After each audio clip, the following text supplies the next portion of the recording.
እሺ እንዴት ዋላችሁ? ዛሬም ያው ቀጥለናል። ባለፈው ፓርት የተለያዩ የባህር በርን ለማግኘት የደረጉ የተለያዩ ትግሎችን በኢትዮጵያ የተደረጉትን ለማየት ሞክረናል። አጠቃላይ የሆኑትን ማለት ነው። እና እስቲ ምናልባት በእያንዳንዱ የኢትዮጵያ ገዢ ወይንም ንጉስ በነበሩ ወይንም ኢትዮጵያን የመምራት እድል ያገኙ ሰዎች ያደረጓቸውን ትግሎች ነው ዛሬ የምናየው። ምን ይላል? የኢትዮጵያ የባህር በሮችን ለማስመለስ የተደረጉ ትግሎች ይላል። እና የመጀመሪያው የአፄ ቴዎድሮስ ትግል ነው። ምን ይላል? አፄ ቴዎድሮስ እንደ አውሮፓውያን አቆጣጠር በ1855 ዓ.ም በጥቅምት 20 ጎጃም ሳሉ ለንግስት ቪክቶሪያ የጻፉት ደብዳቤ ጥንት የኢትዮጵያ ንግስት ባህረ ነጋሽ እያሉ ተጠሪዎቻቸውን ይሾሙበት የነበረውን የቀይ ባህርን አካባቢና ወደቦቹን የያዙት ቱርኮችን ለማስለቀቅ ጽኑ ፍላጎት እንዳላቸው ለንግስቲቱ አስታውቀው ነበር። ይህኑ ለመግለጽ ኮት አድርጓለሁ። ቱርኮች የአባቴን መሬት ልቀቁ ብላቸው እምቢ ብለውኝ በእግዚአብሔር ኃይል ይኸው ልታገል ነው።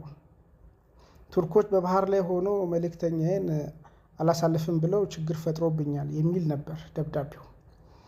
ያው እንግዲህ ልክ አሁን በዛሬው ኮንቴክስት ስናየው ያኔ መልእክተኛ እንዳይሄድ ነበር የሚሉት። ዛሬ ደግሞ ያው ሁቲዎች እንደምታዩት ያው ትላልቆቹ ይሄው ትሬንድ ነው ያደገው ማለት ነውና በተጨማሪም አፄ ቴዎድሮስ የእንግሊዝ ቆንጽል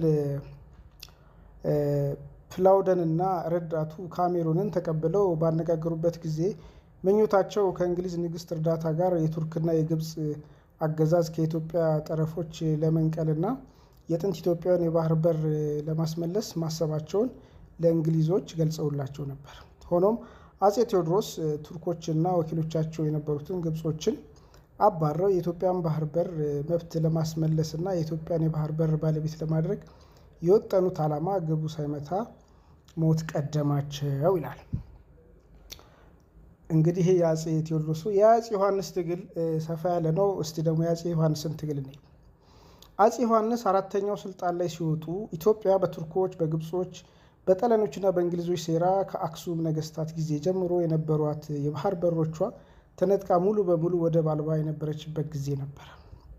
ይህ ወደብ አልባ መሆን እጅግ ካሳሰባቸው የችግሩ ጥልቀት ከገባቸው የኢትዮጵያ መሪዎች አፄ ዮሐንስ ግንባር ቀደሙ ሳይሆኑ አይቀሩም። የባህር በር ለአንዲት ሀገር ሉዓላዊነት መከበርና ለኢኮኖሚ እድገት ምን ያህል ወሳኝነት እንዳለውና የባህር በር አለመኖር የሀገር ሉዓላዊነትን ለከፍተኛ አደጋ